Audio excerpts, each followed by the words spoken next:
Oi, aqui é Verônica e você está ouvindo Criminalismo. E só de eu falar essa entrada, eu já percebo que faz muito tempo que eu não falo. Faz muito tempo que eu não gravo, porque eu senti falta. E eu já começo o episódio pedindo desculpas, porque realmente eu achei que ia engrenar e eu ia conseguir gravar direto para poder ter episódios quinzenais aqui, mas realmente não deu. Tive problemas pessoais, profissionais, de todos os tipos que você imaginar. Lembrando também que estamos numa pandemia, né? Então, às vezes, dá um tilt na mente. Então, eu acabei não conseguindo gravar. Mas agora eu estou aqui e eu vim sozinha para responder as perguntas de vocês. Perguntas que vocês colocaram no @criminalismo no Instagram e também no meu Twitter. Eu não falo do meu Twitter por aqui, em lugar nenhum, na verdade, porque eu não uso muito. Apesar de eu estar sempre no Twitter, eu não posto nada quase. Então eu acabo não falando sobre ele. Mas se você quiser me seguir lá, é @veronicaveras com Y. Verônica com Y, no lugar do I, beleza? Sem mais delongas, né? Acho que não faz muito sentido eu ficar enrolando. Então, eu vou começar a responder as perguntas de vocês. Não foram muitas perguntas, mas são perguntas que eu achei muito interessantes e que provavelmente vão ter respostas longas. Então se preparem. A primeira pergunta é do Manuel. Manuel é meu amigo e ele sempre gostou das coisas que eu falava. E aí, então, ele foi um dos primeiros a ouvir meu podcast. E é claro que ele resolveu fazer uma pergunta complexa, né? Porque não podia ser tranquilo. A pergunta dele é: serial killers precisam necessariamente ter motivação sexual ou podem ter outras? Essa pergunta é um pouco complexa, mas eu já respondo logo que não. Não precisa só ter motivação sexual, não. O que acontece? Serial killers normalmente são aqueles, são vistos como aqueles que matam por motivação sexual, que matam mulheres que se assemelham a mulheres que eles têm uma fantasia. A gente vê muitos casos assim, casos de serial killers que matam mulheres, ou casos de serial killers que matam meninos, que matam crianças. E muitas vezes, realmente tem uma motivação sexual. Tem a ver com uma fantasia sexual. Mas, o que a gente não ouve muito falar é de matadores de aluguel, por exemplo, que também podem ser considerados serial killers. Eu preciso dizer isso, existe uma controvérsia,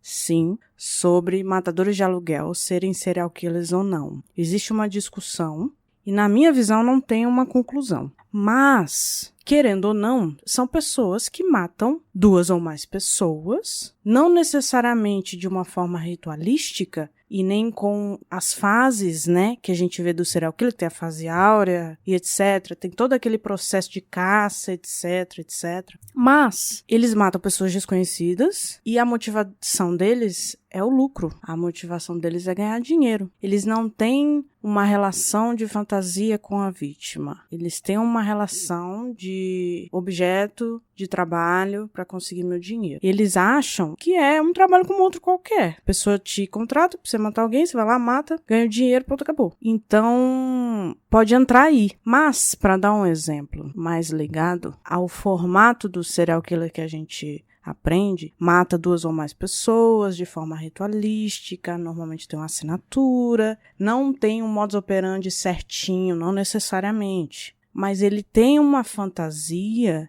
que envolve cometer o crime de uma forma específica. Por isso que acaba muitas vezes o modus operandi, a escolha da vítima sendo as mesmas. Mas isso acaba não sendo a regra. Porque às vezes a pessoa se encontra numa situação em que ela não consegue manter a fantasia, que ela só faz por impulso, alguma coisa assim. Porque existe um impulso, né? Um impulso incontrolável. Que tem a ver com as fases, né? Ele começa com a fase da caça, e aí comete o crime, aí depois tem a fase de resfriamento, de depressão, que na verdade não é depressão, né? Uma fase assim de desânimo, digamos assim, aí volta tudo de novo. Essas coisas, gente, tem que ler. Aqui não dá para eu explicar certinho, passo a passo, sabe? Não é uma aula sobre serial killers. Então eu falo assim, jogando, né, informações. Aí às vezes você pode ficar meio confuso. O que é importante, que vocês precisam saber, é que serial killers são pessoas que matam normalmente desconhecidos, 2 ou mais pessoas, de uma forma ritualística, com uma assinatura, e que tem esse ciclo do serial killer, que é todo o processo que ele constrói desde o momento que ele pensa em cometer o crime até depois dele cometer o crime. É bem interessante estudar sobre isso, inclusive. Existem também os tipos de serial killers. Tem o missionário, por exemplo. O missionário, ele acredita que ele tem uma missão a cumprir. Essa missão, ela não tem motivação sexual. Muitas vezes tem uma motivação de poder. Inclusive, a gente está vendo agora, não sei se vocês estão sabendo, do caso do serial killer de homossexuais lá no Paraná. Agora há pouco, tem poucos dias, o delegado afirmou que realmente é um serial killer. E dá para perceber que ele tem uma motivação de lucro também. Porque ele, aparentemente, não é homossexual, ele só atraía homossexuais, ia na casa deles, ele matava e roubava as pessoas. Então, me parece que essa motivação é uma motivação financeira. Talvez também tenha uma motivação de extermínio de homossexuais, alguma coisa nesse sentido. Pode ser que ele tenha ódio, pode ser também. Mas voltando à pergunta, não existe só motivação sexual. É o que a gente vê na maioria das vezes, mas podem ter outras motivações. A próxima pergunta é da Priscila. Priscila já me acompanha há um tempo lá no Instagram e já falou bem no podcast. Obrigada, Priscila. Pergunta da Priscila é: considera abolicionismo penal viável? Aí a pessoa me quebra, né? A pessoa quer fazer uma pergunta super complexa. O que acontece? O que é abolicionismo penal, né? Para começo de conversa. Abolicionismo penal, ela é uma das teorias criminológicas relacionadas ao sistema penal. A gente tem várias teorias. A gente tem a teoria penal do inimigo, do garantismo penal, do abolicionismo penal, são várias. São visões sobre como o sistema penal funciona e como ele deveria ser. É como se fosse assim, existem várias visões sobre o sistema penal. E aí você escolhe uma para seguir, digamos assim. E o abolicionismo penal, ele fala sobre como o sistema penal não funciona, como ele deve ser abolido, deve deixar de existir. Porque ele é muito punitivo, ele é muito destrutivo. Da forma como ele é atualmente, não funciona. Então deveria deixar de existir. E aí eu acredito que essa teoria faz sentido. Nesse sentido, quando fala que o sistema penal não funciona, que do jeito que ele é punitivo, destrutivo, ele não resolve os problemas, ele só traz mais problemas. Mas eu acho que quem considera essa visão viável, de certa forma, acaba acreditando numa utopia, acaba tendo uma visão, de certa forma, ingênua. E aí a minha resposta é que não é viável. Por quê? Não tem como a gente extinguir o sistema penal. Não tem como a gente zerar. Não, vamos acabar com isso aqui, vamos começar do zero. Seria ótimo. Vamos começar tudo de novo, maravilha. Mas não dá, principalmente no Brasil.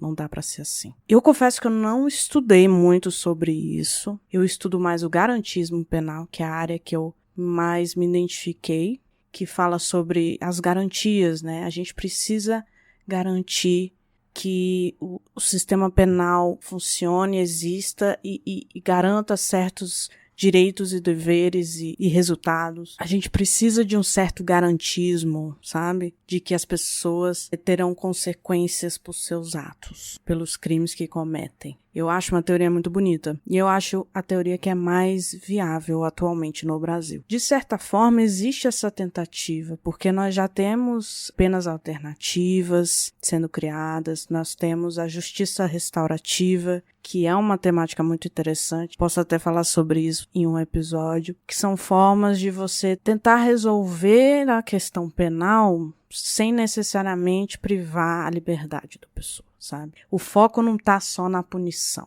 O foco tá maior na restauração, na ressocialização. Existe uma ideia de reestruturação para que, inclusive, diminua a quantidade de pessoas presas, sabe? Mas isso ainda tá engateando muito aqui no Brasil, ainda tá bem devagar, tá bem complicado. Mas existe essa tentativa, né? Aos poucos a gente vai tentando mudar também a visão, né? Essa visão de que bandido bom é bandido morto, essa visão puramente punitivista, né? Que não faz parte da Constituição, inclusive. A Constituição Federal de 88, ela tem uma visão muito de tentar individualizar, de tentar personalizar aquela pessoa que vai presa. Na Constituição Federal existe todo um conjunto de regras, inclusive regras pétreas, no sentido de petrificado, né, de que não pode ser modificado, que é muito difícil, tem que ter um número muito grande de parlamentares, tem que passar por vários meios para que sejam mudados. E uma delas tem a ver com a presunção de inocência e com a não possibilidade da pessoa ficar presa para sempre.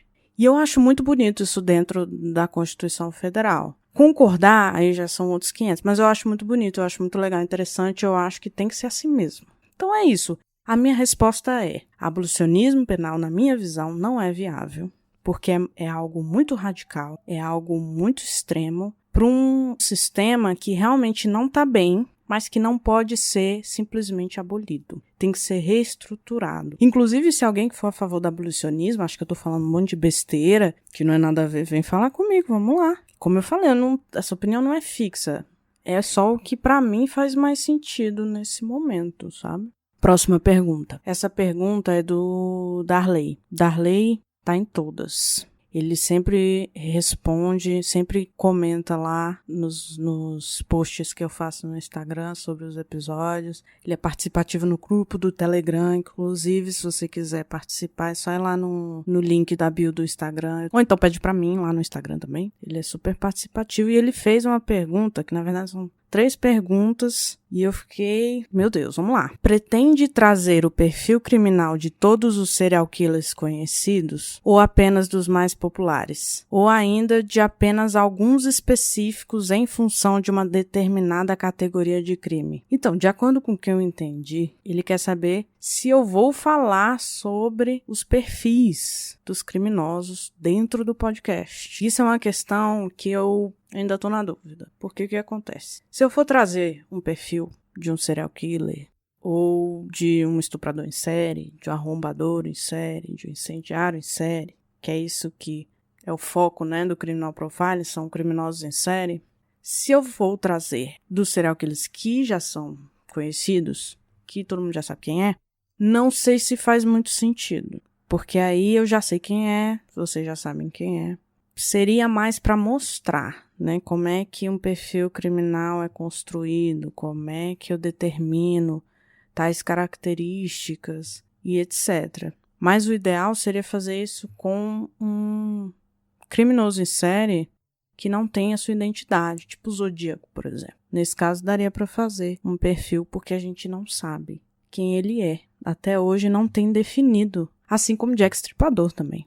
Se for sobre serial killers que não têm uma identidade definida até hoje, tem também o do Long Island, se eu não me engano. Serial killer de Long Island também até hoje não tem identidade. Nesse caso, é algo a se pensar. Eu acho interessante talvez trazer o perfil criminal deles e mostrar por que o perfil é de uma determinada forma, por que a gente escolhe determinadas características. Mas aí me preocupa também a ética, né? Em relação a isso. Será que seria ético eu trazer para vocês um perfil criminal de uma pessoa que a gente não sabe quem é, fazer algo ligado à minha profissão, publicar? Porque no momento que eu publico o podcast é oficial. Então, eu estou criando um perfil criminal oficial que qualquer pessoa pode usar, qualquer pessoa pode considerar como perfil. É uma coisa pública, como se eu estivesse mandando perfil para um policial ou para o jornal, alguma coisa assim. É muita responsa, entendeu? Então, eu ainda estou amadurecendo a ideia, amadurecendo essas possibilidades. É algo interessante, até para vocês entenderem melhor como é que funciona o criminal profiling, perfil criminal e tal.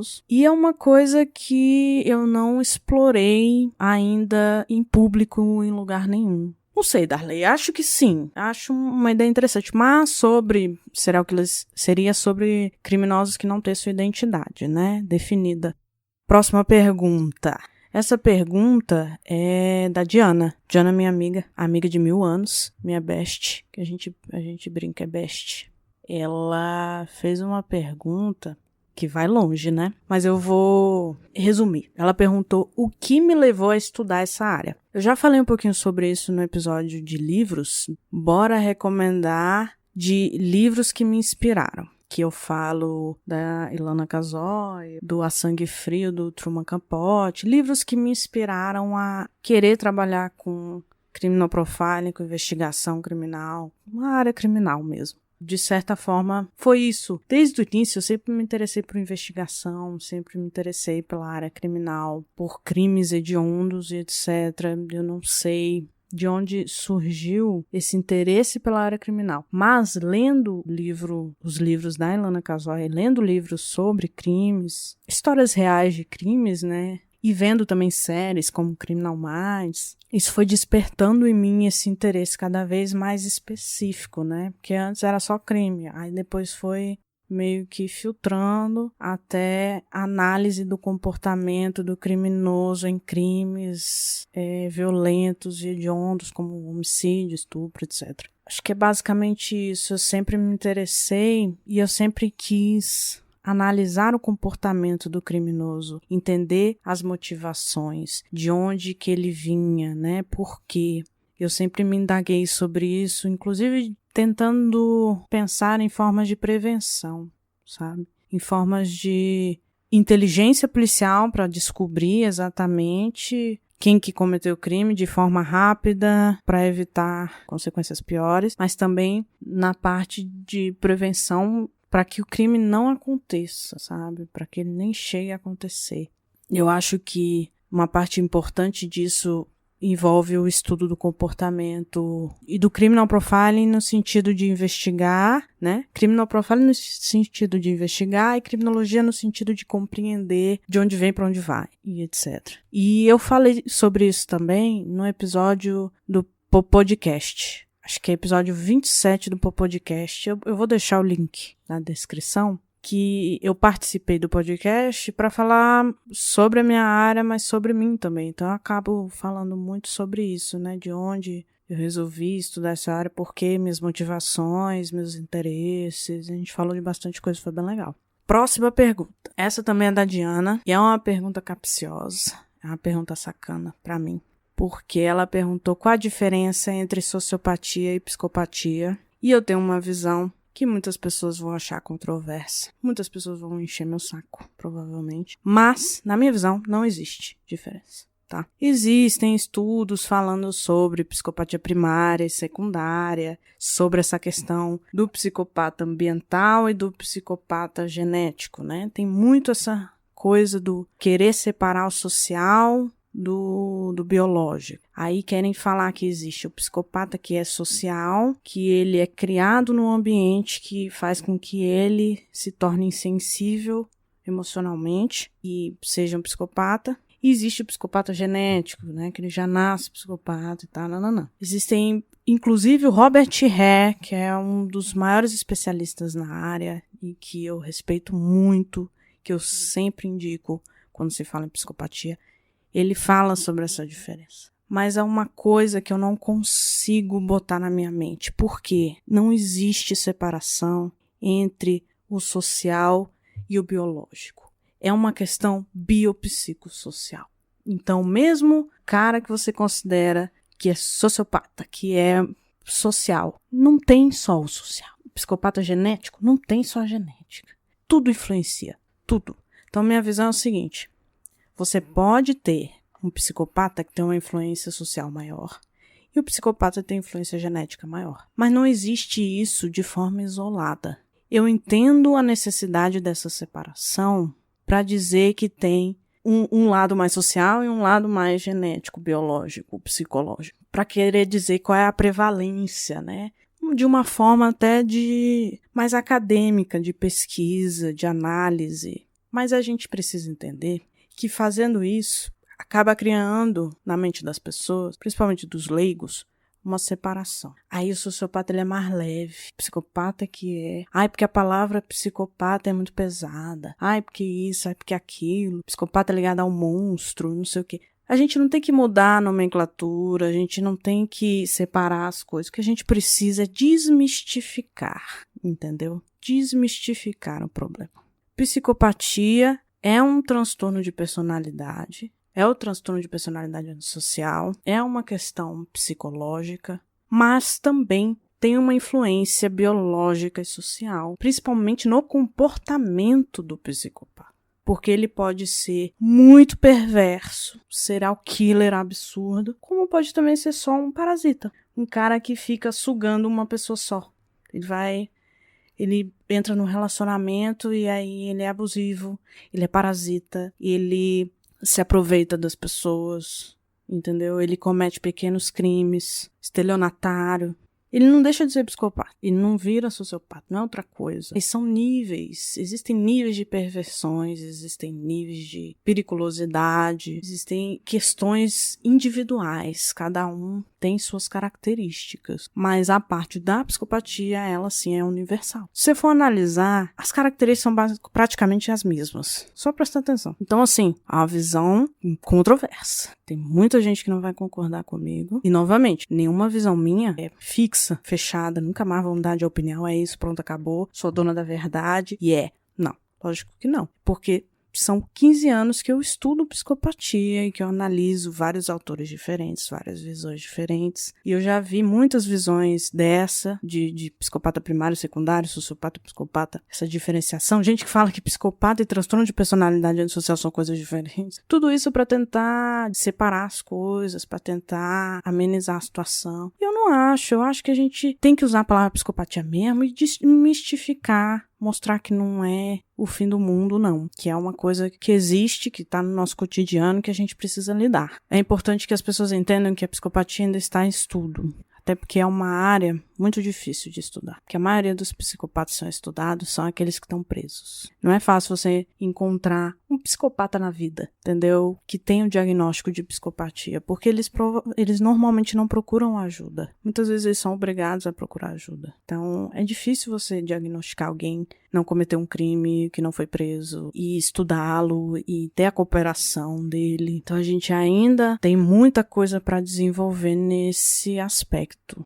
É até muito difícil falar sobre isso e não pensar que daqui a, sei lá, um ano já vai ter mudado muita coisa sobre esse assunto, né? Não dá pra gente manter ele fixo no mundo. Tá sempre mudando. Então eu já aviso logo. Provavelmente o que a gente sabe sobre psicopatia vai mudar e não vai demorar muito. Então, se tiver alguma mudança muito absurda, muito diferenciada, eu até gravo um episódio sobre. Mas inclusive é bom lembrar que existem 3 episódios sobre psicopatia já. Eu gravei com a minha mãe. A gente falou sobre introdução à psicopatia, que inclusive a gente fala sobre isso, né? Sobre essa diferenciação, e minha mãe concorda comigo que não existe diferenciação. No segundo episódio sobre psicopatia, a gente fala de psicopatia e inteligência, que também é uma controvérsia. Muita gente que acredita que psicopata é inteligente, na verdade existem estudos falando que não é.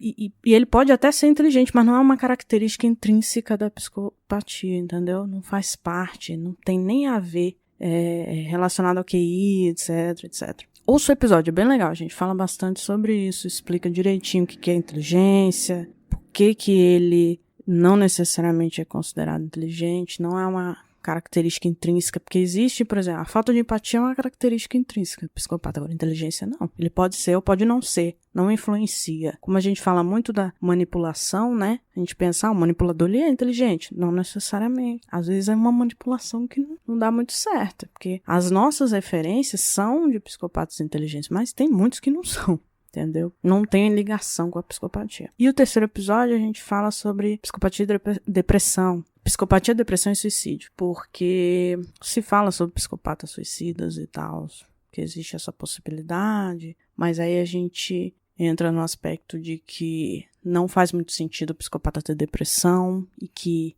as maiores causas de suicídio são depressão, né? Então fica uma coisa um pouco incoerente, mas também é melhor você ouvir o episódio para entender toda essa questão complexa. E é claro, a gente não dá todos os detalhes. A ideia do criminalismo é sempre botar a ideia na sua mente e você ir lá atrás, estudar e buscar encontrar suas próprias respostas. Eu não tô aqui para dar as respostas, não.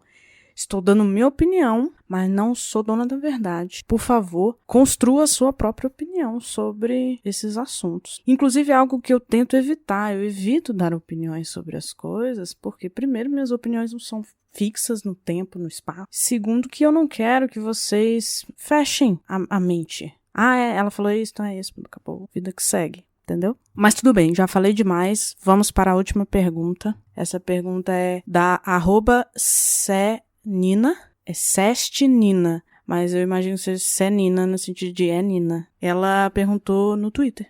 Fez essa pergunta no Twitter. Vamos lá. Ela perguntou: conta alguns dos casos que você nunca conseguiu esquecer. Por que mexeram com você de alguma forma? E aí eu tava pensando sobre essa pergunta, porque já me perguntaram muitas vezes sobre casos que mexeram comigo, casos que me marcaram, casos que me chamaram a atenção. E eu falo muito de que casos de crianças marcam todo mundo. E eu não sou exceção. Casos de crianças me marcam muito, como da Isabela Nardoni, do Bernardo. A gente tem agora o caso do Henry. Teve o caso do pastor que matou os 2 filhos, ateou fogo nos filhos, sabe? Tem umas coisas assim muito tristes envolvendo crianças, principalmente quando são os próprios pais que deveriam cuidar, né? E que acabam assassinando essas crianças. E tem casos de serial killers também de crianças, infelizmente. E é óbvio que esses casos me marcaram. Mas eu lembrei de 3 casos específicos que me marcaram muito.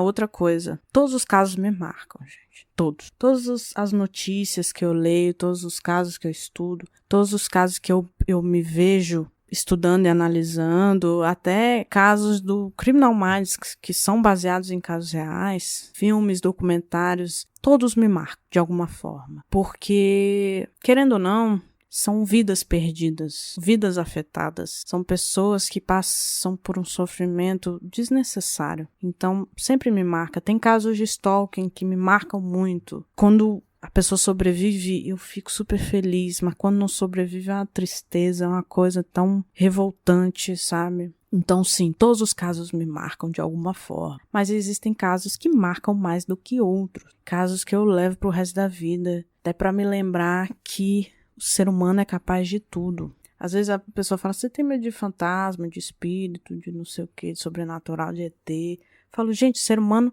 já é suficiente. O ser humano me dá muito mais medo que qualquer outra coisa. Não precisa nem existir outra coisa para explicar. É o ser humano. Vai por mim. O ser humano é o pior de todos. Mas, querendo ou não, eu tenho fé. Olha só que engraçado. Eu sei que o ser humano é capaz das piores coisas possíveis e imagináveis, mas, ao mesmo tempo, eu ainda acredito no ser humano. E é a coisa do se tem um, se tem outro, né? Falam que se existe demônio, existe Deus. Por quê? Se existe o mal, tem que existir o bem. Não querendo ser maniqueísta, mas assim, se existe o pior, existe o melhor. Então, isso pelo menos me mantém sã. Respondendo a pergunta, 3 casos que me marcaram muito. E marcaram até a minha vida no sentido da minha profissão, né? Da minha escolha de profissão, etc. O primeiro caso foi o da Richthofen, né? Na época do crime, eu era adolescente. Saiu o livro da Ilana Casoy falando sobre a investigação policial e tal. E eu acompanhei na televisão. Foi um dos primeiros casos assim que eu acompanhei do início ao fim. Desde o momento que o crime ocorreu, que nem sabiam que tinha cometido, até hoje, né? Que a gente vê ela... A Richthofen saindo no Dia dos Pais, no Dia das Mães, e a galera fica, mas gente, por quê? A pessoa mandou matar os pais e ainda sai da cadeia no Dia das Mães e dos Pais, isso é irônico. Sem contar que a gente vai ter um filme, né? Ainda tá meio sem saber que dia que vai lançar o filme, contando a história dela. São 2, na verdade, né? A menina que mandou matar os pais e o menino que matou os meus pais, uma coisa assim. É um filme, inclusive a Ilana Casoy participou e tal. Estão falando que vai lançar, inclusive... Quando lançar e eu conseguir assistir, eu vou gravar com o Vinícius um episódio, tá? Isso já tá definido desde o primeiro trailer. É porque pandemia, né, não saiu. Mas eu quero comentar sobre esse filme, sim. Os 2 filmes, né, no caso. Então, assim, continua fazendo parte da minha vida essa história da Richthofen. Então, eu tô sempre acompanhando o que tá acontecendo. E foi muito televisionada essa história, né? Eu cresci acompanhando essa história. Então me marcou bastante. E é uma coisa assim, uma menina de uma condição financeira boa, fazendo direito, que é o curso que eu fiz. Tinha tudo pra se dar bem na vida e ter uma vida normal. E ela se relaciona com o cara e resolve pedir pro cara, conversar com o cara sobre matar os pais, olha só. E eles vão lá e matam. Eu acho estranhíssimo, bizarríssimo. E aí falam sobre ela ser psicopata, tem todas essas questões aí. Mas também tiveram outros 2 casos que me marcaram muito, que são de serial killers. Um deles é o Andrei Chikatilo. Ele é um serial killer russo, na época da União Soviética. Ele não é muito conhecido, né, por ser russo, por ter acontecido muitos anos atrás. A gente foca mais nos Estados Unidos, né? Mas esse serial killer especificamente, eu li a matéria do Aprendiz Verde sobre ele.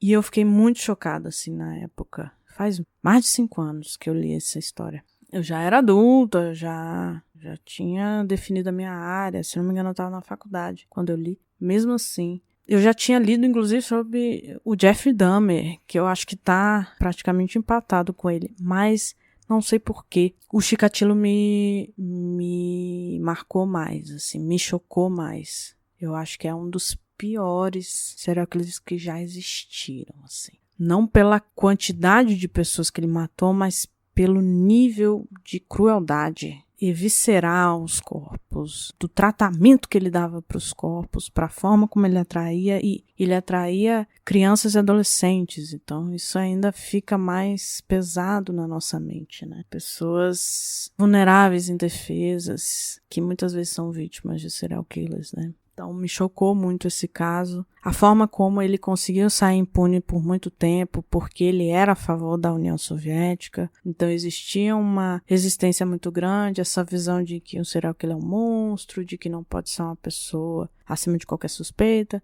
E ele tinha família, tinha tudo, normal, trabalhava, vida normal. Mas tinha uma segunda vida. E ele tinha muitas questões internas, na verdade, que ninguém sabia de fora, né? Aquela visão da família perfeita, da vida perfeita, que não tinha nada de perfeito, tinha muitos problemas. Mas pra polícia, não era acima de qualquer suspeita. Então, são várias questões que me marcaram, me machucaram nessa história, sabe? Do sofrimento que ele trouxe pras crianças, pros adolescentes, pras famílias, o tanto que demorou pra descobrirem, o tanto que fizeram vista grossa, questão política envolvida, as influências, etc. É uma história que vale muito a pena ler.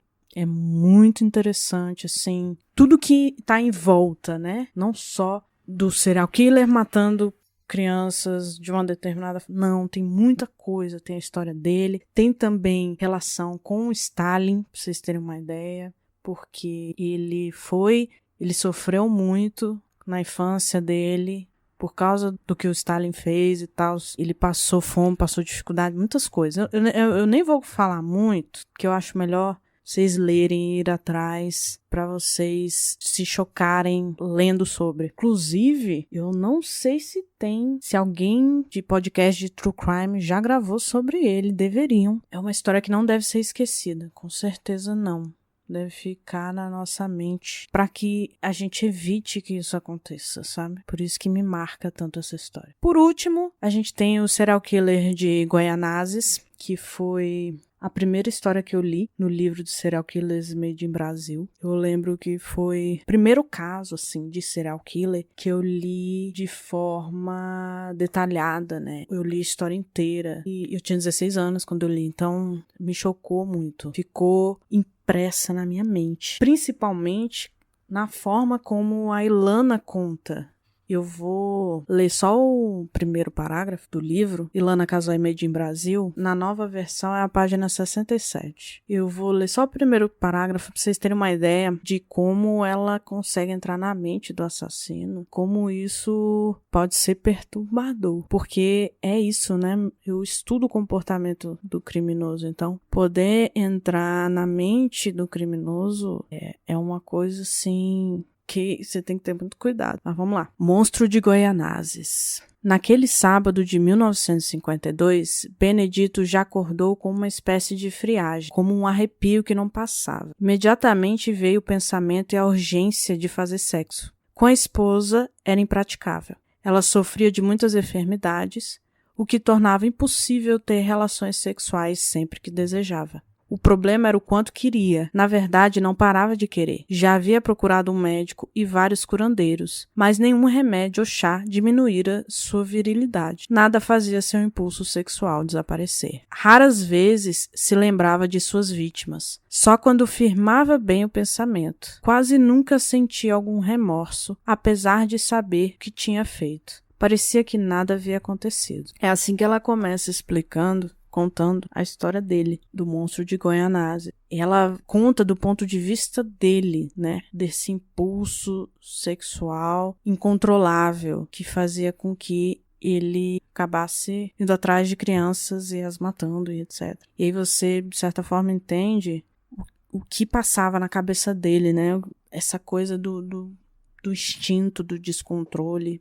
Isso, pra mim, foi mudança de visão de tudo, assim. Porque isso, de certa forma, traz pra realidade, tipo, é uma pessoa, não é um monstro, não é apesar de ser chamado de monstro de Goianésia, né? É um ser humano que tem visões, que tem ideias, que tem pensamentos, que tem uma história de vida, que tem várias questões. E essa humanização, ela não justifica, ela não diminui o que ele fez, mas, de certa forma, faz com que você entenda melhor de onde vem. Isso ajuda na compreensão para que a gente possa melhorar as formas de evitar essas coisas, sabe?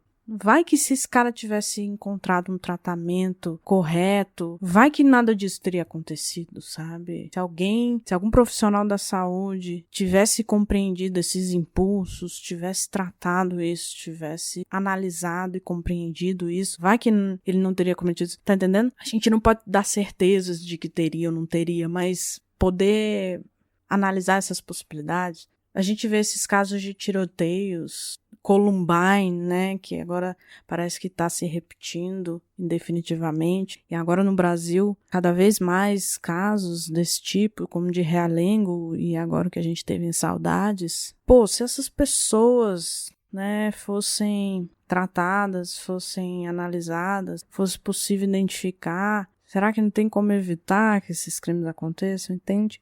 Eu vejo muito dessa forma. Não só para encontrar o criminoso, para descobrir quem cometeu o crime depois que ele é cometido, mas antes também. Mas acho que eu falei muito. Meu Deus do céu. Essas perguntas foram lá longe.